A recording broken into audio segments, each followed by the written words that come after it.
Bonjour à toutes et à tous, c'est l'heure de votre journal qu'on entame avec les titres de l'actualité. Le président de la République, Abdelmadjid Tebboune, a lors d'une communication téléphonique avec le recteur de la Grande Mosquée de Paris, salué les efforts consentis par cette prestigieuse institution religieuse et s'est félicité de l'envoi avec succès de centaines d'enfants de la communauté nationale au camp d'été en Algérie.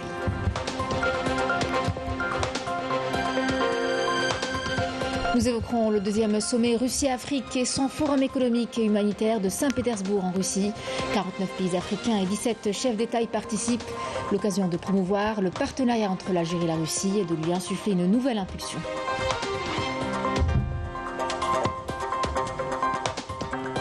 Vaste élan de solidarité pour aider celles et ceux qui ont tout perdu dans les flammes. Des caravanes d'aide viennent au secours des sinistrés des incendies qui ont touché plusieurs wilayas du pays. L'exemple ce midi de Tipaza et de Bouira qui bénéficient d'une opération de recensement des dégâts. Jour de Ashura, une fête religieuse célébrée chaque année avec dévotion et joie et qui porte en elle une symbolique riche et multiple, mêlant commémoration religieuse et expression de solidarité. Une fête qui se veut rassembleuse autour de valeurs et traditions bien ancrées.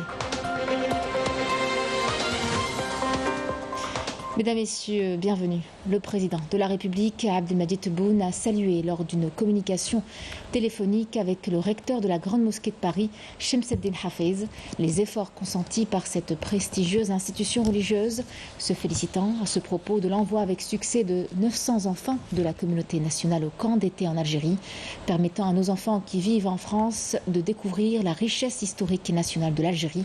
C'est ce qu'a indiqué un communiqué de la présidence de la République. Le président de la République a en outre exprimé son soutien absolu au recteur de la Grande Mosquée de Paris. Il a exhorté à multiplier ses initiatives envers les jeunes Algériens en vue de créer un climat harmonieux entre l'Algérie et la France. Un groupe d'enfants et de jeunes Algériens résidant en France ont pris le départ à partir de l'aéroport de Schleff en direction de l'aéroport de Paris après avoir visité des régions touristiques de leur pays d'origine. Ce voyage spécial a été organisé par la Grande Mosquée de Paris en coordination avec le ministère de la Jeunesse et des Sports sur instruction du président de la République qui a également ordonné la mobilisation du dispositif humain au niveau des ports et des aéroports pour ainsi réunir les conditions idoines en vue d'assurer l'accueil des membres de la communauté algérienne dans de bonnes conditions. Écoutons ses impressions. أنا فرحانين جوزنا ان تري بون سيجور و فوالا الدراري بكاو بزاف البارح في الليل واليوم الصباح كي كنا داينهم و مي بون فطاسون راح يلاقيو والديهم دوكا و بوتيتر une prochaine fois inchallah. Alhamdoulilah, j'ai bien aimé mon séjour et on a bien fait des bonnes choses et c'était beau, genre on a visité des beaux trucs, on s'est bien amusé. راح نحكي لصحاباتي بلي الجزائر مليحة وحقبت لي فاكونس مليح. انت وحشتني بلادي وانت تيبي بالجيري. Visite du président de la République Abdelmadjid Tebboune au Qatar, en Chine et en Turquie. Abdelmadjid Tebboune a visité plusieurs groupes industriels dans la ville de Shenzhen en Chine. Lors de sa visite au sein de l'entreprise BYD, spécialisée dans l'industrie automobile électrique, le président de la République a invité les industriels chinois à investir en Algérie. On l'écoute. لو يريد صنع السيارات في الجزائر فتكون له كل التسهيلات تتصنع بالنسبة للجزائر وبالنسبة للمحيط تاع الجزائر المغرب العربي وإفريقيا لحد الآن ما عندناش شركة صينية اللي تصنع. مرحبا بك. حتى ونصلح كذلك البطاريات الكهربائية كما اتفقنا مع فخامة الرئيس شي جين بينغ 60% من السيارات الكهربائية في العالم هي صينية ولذا نتمنى أن تصنع كذلك عندنا ولكم كل التسهيلات. Le président de la République a salué les compétences nationales qui facilitent le partenariat entre les opérateurs des deux pays. On l'écoute. أعتقد أن التعاون مع الجزائر يكون سهل لأن الإطارات موجودة. ربما بتكوين بسيط تاع بعض الأشهر يصبحوا إطارات قادرين على تشغيل سيارات متطورة مثل هذه. سهل باش تكون فيه يد عاملة متكونة وتشارك مع أصدقائنا الصينيين في حركية اقتصادية جديدة وصناعية جديدة منها صنع السيارات وبالأقل في البداية تركيب السيارات. يعني ممكن نصنع للجزائر ونصنع كذلك لإفريقيا. Lors de sa visite à l'entreprise Huawei, le président de la République a insisté sur la numérisation et l'introduction des nouvelles technologies dans le domaine de l'éducation et de l'enseignement. On a décidé qu'en Algérie, au plus tard, dans 2 ans, il n'y a plus de cartables, il n'y a plus de livres, il n'y a que les tablettes. Et ça va nous faire une économie de professeurs, puisque à partir des gens très bien formés, ils peuvent rentrer en contact et enseigner à distance. Et ça rentre exactement dans la politique que nous sommes en train de suivre actuellement. Le président de la République a invité les investisseurs à venir en Algérie découvrir les potentialités existantes et échanger les expériences dans le domaine des infrastructures de base.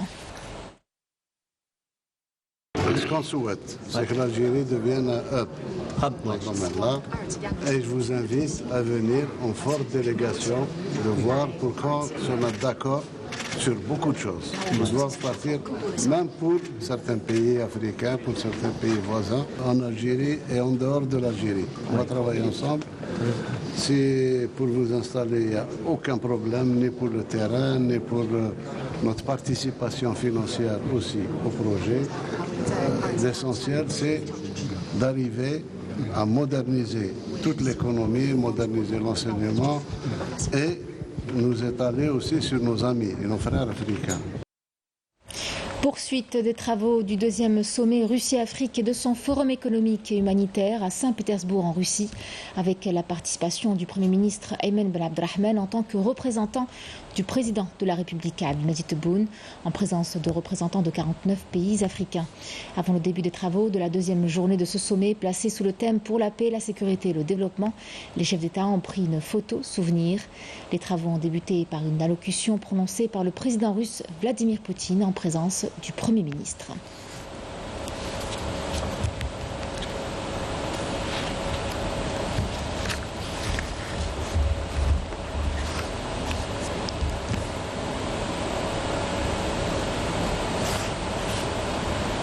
Le Premier ministre Ayman Ben Abdelrahman, qui représente, vous le savez, le président de la République Abdelmadjid Tebboune aux travaux du 2e sommet Russie-Afrique et de son forum économique et humanitaire, a été accueilli à son arrivée en Russie par le président russe Vladimir Poutine.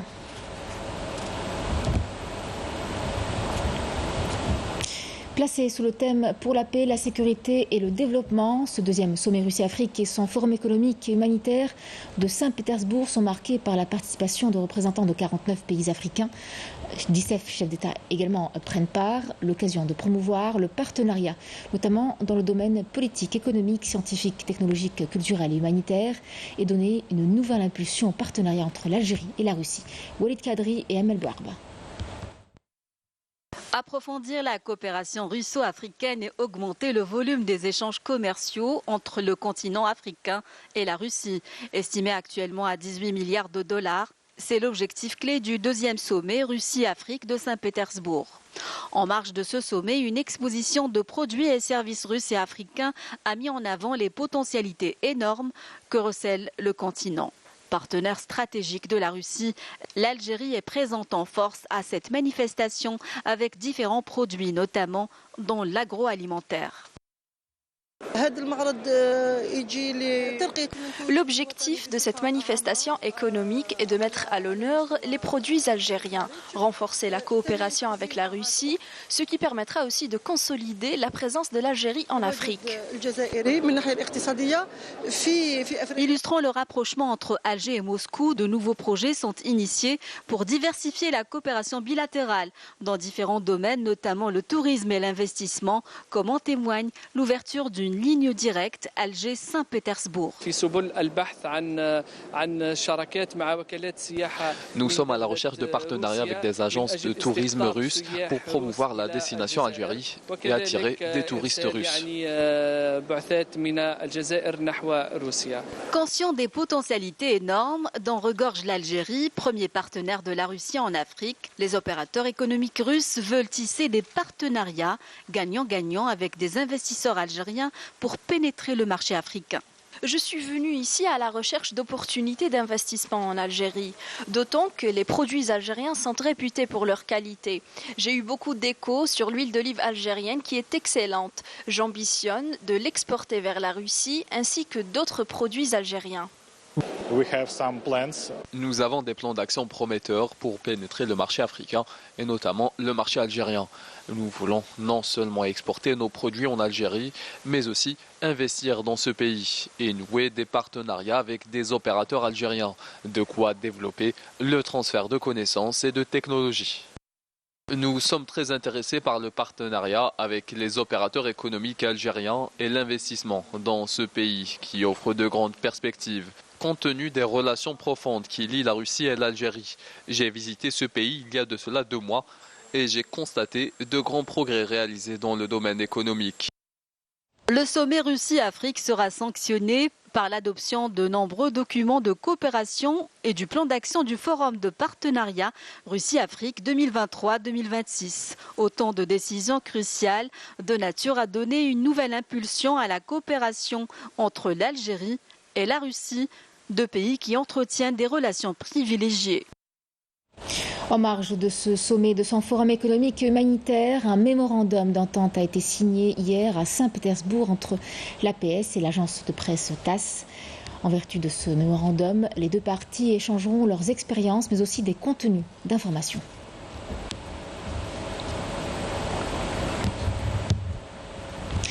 Dans une dépêche diffusée par l'agence Presse Service et qui revient sur la couverture médiatique des incendies en Algérie par une chaîne française, on peut lire que la France officielle qui s'en est prise aux réseaux sociaux en déclarant par la voix du porte-parole du gouvernement qu'il faudrait couper en cas de crise doit impérativement commencer par balayer devant sa porte. Et pour cause, la chaîne France 24 du groupe public France Média Monde qui supervise l'audiovisuel extérieur de la France et de la chaîne publique TV5 n'arrête pas de déverser leur haine sur l'Algérie au moment où tout le bassin méditerranéen qui brûle en proie à des feux sans précédent avec son lot de victimes en Grèce, en Italie, en Corse, en Espagne et en Algérie. France 24, cette chaîne sans aucun respect pour la mémoire des victimes, a comme à son habitude ciblé l'Algérie. C'est pourtant l'ensemble du pourtour méditerranéen qui brûle à cause de températures records dépassant les 50 degrés. En Corse, en Grèce, en Sicile et en France, en Espagne et en Algérie, les scènes se multiplient et se ressemblent. Des hectares de forêt en feu ravagés par des flammes faisant des dizaines de morts. Mais France 24 n'a pas respecté les règles élémentaires de déontologie en cassant tous les codes et règles de l'information. Selon l'APS, cette chaîne doit cesser ses mensonges sur l'Algérie qui a déployé tous les moyens matériels et humains pour éteindre les incendies. Malgré une météo peu propice pour une intervention aérienne des Canadair durant le premier jour, l'ensemble des foyers d'incendie ont été maîtrisés au bout de 48 heures, ce qui n'est hélas pas le cas dans certains pays européens et de la Méditerranée où le combat contre les feux de forêt se poursuit depuis 10 jours. L'État algérien, en tout cas, qui a tiré les leçons des incendies de 2021, a mis tous les moyens cet été. L'État soutient et prend en charge les sinistrés des derniers incendies qui ont touché plusieurs régions du pays, a assuré le ministre de l'Intérieur, des collectivités locales et de l'aménagement du territoire, accompagné de la ministre de la Solidarité nationale, de la famille et de la condition de la femme, en déplacement dans les wilayas de Tizi Ouzou et Bouira, 2 wilayas fortement touchés par les incendies de forêt. Walid Yousfi. C'est à partir du domicile de la famille Belchiche que la ministre de la Solidarité nationale et le ministre de l'Intérieur, chargés par le président de la République, ont présenté leurs condoléances à cette famille qui a perdu 3 de ses membres, victimes des incendies. Les 2 ministres ont rappelé en cette occasion le soutien et la solidarité de l'État avec les familles touchées par cette tragédie. C'est une tragédie qui a affecté tout le peuple algérien. Le président de la République, à travers ce geste symbolique, compatit à cette douleur. Les autorités locales ont de leur côté effectué un travail colossal.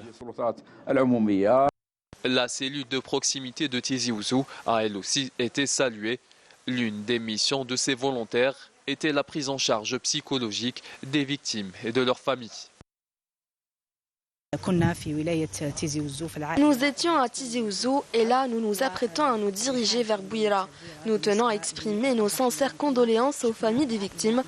Nous avons remarqué durant cette tragédie que le degré de coordination entre les différents secteurs pour maîtriser la situation, évacuer les victimes et les familles à temps. Lors de sa visite à Al-Khdaria, Le ministre de l'Intérieur a réaffirmé l'intérêt porté par les autorités à cette situation, rappelant la nécessité d'établir un bilan des pertes engendrées par ces incendies afin d'entamer l'opération d'indemnisation. Les hautes autorités du pays, à leur tête le président de la République, suivent de près l'évolution de la situation. Je tiens à remercier également l'ANP, la gendarmerie nationale, la protection civile, la conservation des forêts ainsi que l'élan de solidarité dont ont fait preuve les citoyens. Notre présence témoigne de l'intérêt que porte le président de la République aux citoyens, où qu'ils soient. Le plus gros du travail est à venir et réside en la réhabilitation des régions sinistrées.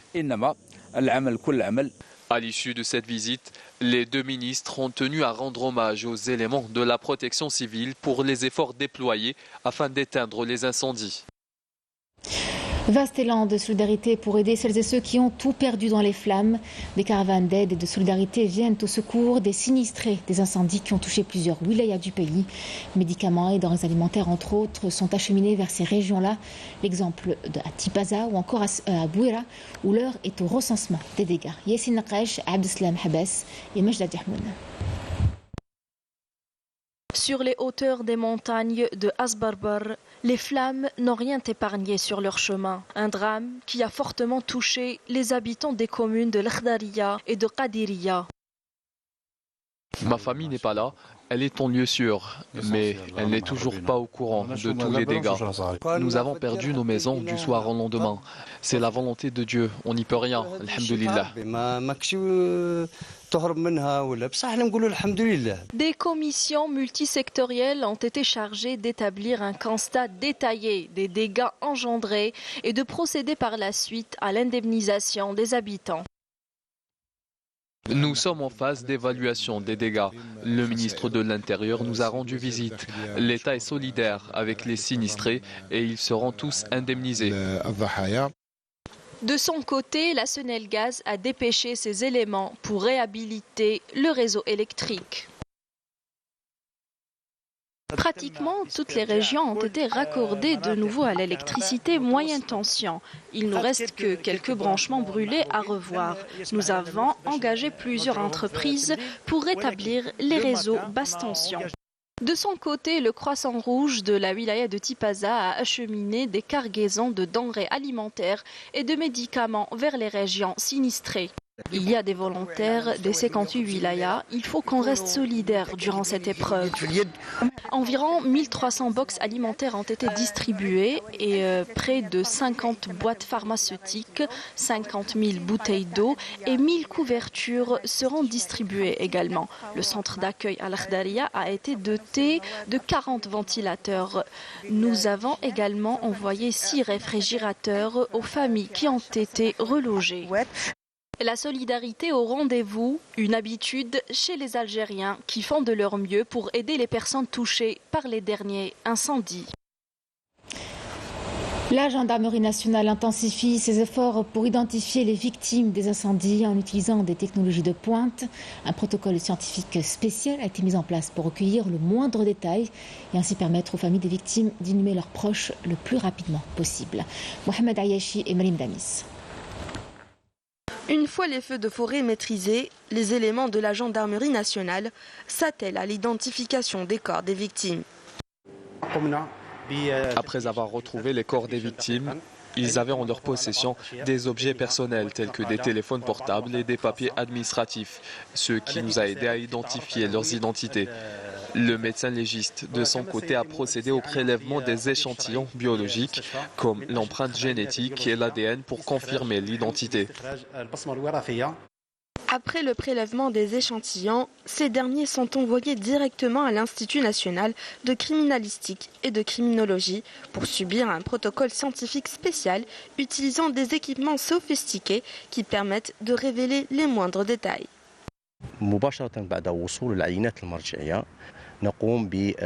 Une fois les échantillons de référence reçus, nous procédons à l'extraction des empreintes génétiques en plusieurs étapes. La première consiste à extraire l'ADN. Ensuite, nous effectuons une quantification de l'ADN. Après le processus d'estimation quantitative, nous procédons à une amplification de l'ADN. L'objectif principal étant d'obtenir des résultats sûrs et fiables et dans un court laps de temps, afin de permettre aux familles des victimes d'inhumer leurs proches dans les plus brefs délais.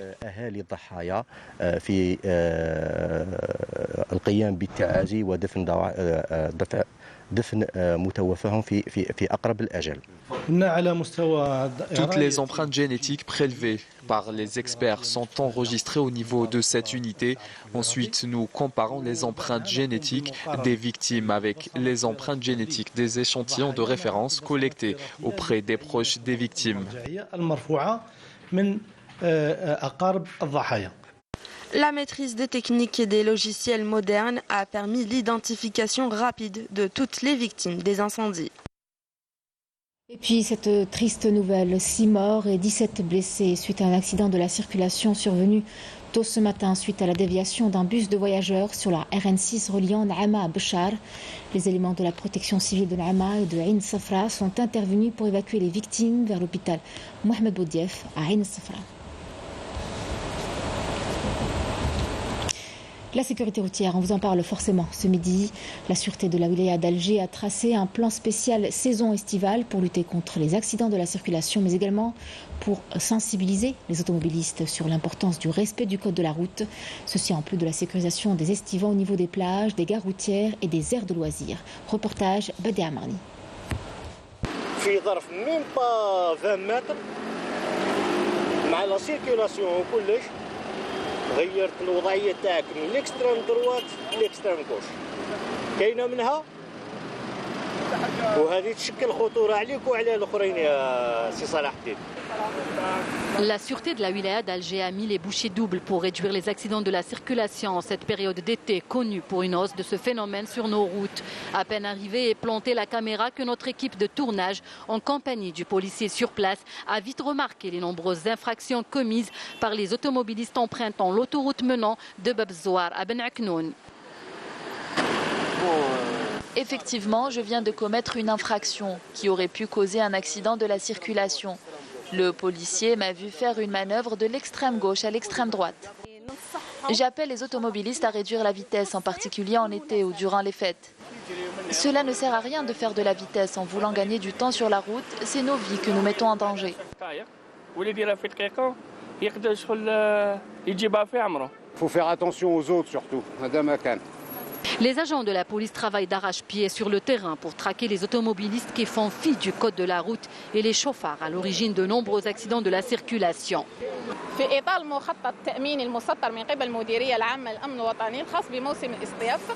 Dans le cadre du plan spécial saison estivale tracé par la Direction générale de la Sûreté nationale, les services de la sûreté de la wilaya d'Alger ont mis en place une batterie de mesures pour sécuriser les familles et les estivants, que ce soit au niveau des plages, des gares routières, les places publiques, les aires de jeux et de loisirs, pour assurer la fluidité de la circulation et lutter contre les accidents de la circulation, de même que les manœuvres dangereuses de certains automobilistes qui constituent un danger sur la vie des usagers de la route. Nous organisons également des campagnes de sensibilisation pour les automobilistes, notamment les conducteurs des bus longue distance. Si l'on compare le bilan du premier semestre 2022 à celui de 2023, nous remarquons une baisse sensible des accidents de la circulation. 359 accidents, 405 blessés et 19 morts ont été enregistrés au premier semestre 2022.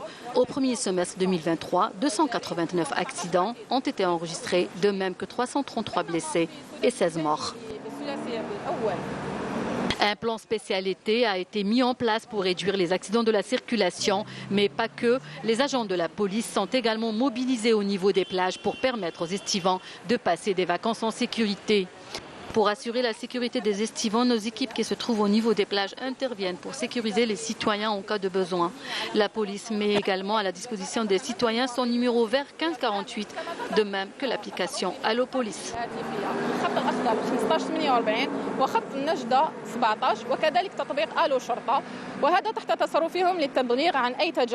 La sécurité routière est l'affaire de tous. Les automobilistes sont appelés à éviter les manœuvres dangereuses car on ne le répétera jamais assez. sécurité. Le facteur humain est à l'origine des accidents de la circulation. Jour de Ashura, une fête religieuse célébrée chaque année avec dévotion et joie et qui porte en elle une symbolique riche et multiple, mêlant commémoration religieuse et expression de solidarité et de partage. C'est une fête qui se veut rassembleuse autour de valeurs ancestrales et de traditions bien ancrées. C'est un reportage signé Rina Noiri. La célébration de Ashura, une fête religieuse significative pour la communauté musulmane. Coïncidant avec le 10e jour du mois de Muharram, cet événement est une occasion de commémoration, de piété et de solidarité où les Algériens se rassemblent pour célébrer cette fête. Chacun sa pratique qu'elle est préparée un festin, comme ou la rishta, ou les autres ils préfèrent faire le jeûne. C'est le 9e jour et le 10e jour, ou le 10e et le 11e jour. Depuis notre jeune âge, nous avons pris pour habitude de jeûner le jour de Ashura. Le soir, on se regroupe en famille chez ma grand-mère et chacun apporte un plat traditionnel qui sera partagé. Dans nos coutumes, les filles tressent leurs cheveux, puis on leur coupe les pointes. Chez nous, on jeûne le 9e et 10e jour de Ashura. Après avoir rompu le jeûne, je pars à la mosquée pour assister à des prêches religieux. C'est un jour où on se rapproche de Dieu. C'est une journée vraiment elle est spéciale parce que c'est une journée on reçoit toute la famille autour d'un dîner familial. Et Ashura pour moi représente également une journée où on demande à Dieu le pardon. Pour moi, Ashura est une opportunité pour aider les plus démunis, que ce soit à travers la zakat ou en cuisinant divers mets pour les distribuer aux plus nécessiteux. À Ain Saleh, la célébration de Ashura est un événement grandiose. Nous passons une grande partie de la journée à prier et à réciter le Coran. Quand c'est l'heure de la prière du Maghreb, on rend notre jeûne, puis on se rassemble pour des prêches religieux et des hadiths.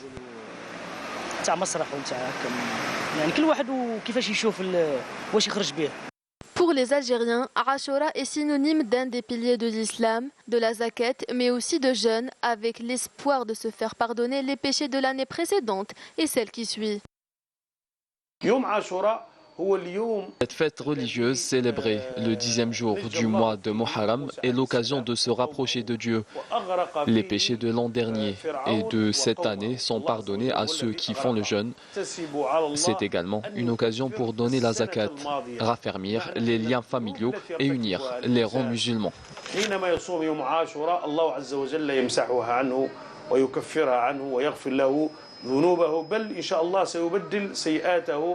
Ashura, un événement rassembleur qui consacre l'attachement de la société aux valeurs et aux préceptes de l'islam. C'était le journal de la rédaction. Merci à vous de l'avoir suivi. Je vous retrouve à 19h pour l'édition du soir. Excellent après-midi à tous.